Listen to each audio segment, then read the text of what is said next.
You can be rejected by every human being, but your Lord can't reject you. Even if you lie down, run away, or go slowly, He accepts you. He doesn't see how long the list of sins is. He doesn't see where you have been unfaithful. He doesn't see where you go wrong. He doesn't see where you have disobeyed Him. He only sees your true repentance. He sees regret. He sees the neck bowed in shame. He sees tearful eyes.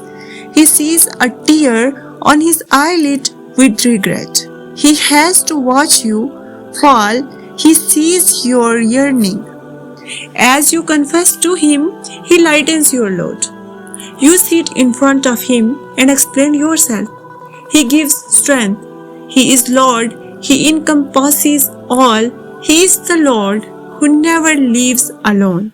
He is the Lord who never gets bored. He is the Lord who never stops loving.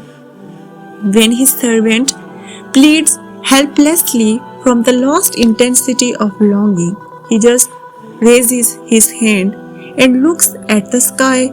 Instead of speaking, He sits quietly. Then He also hears whispers and bless His servant. Hope only in Allah, because the support of the world is weaker than a spider web.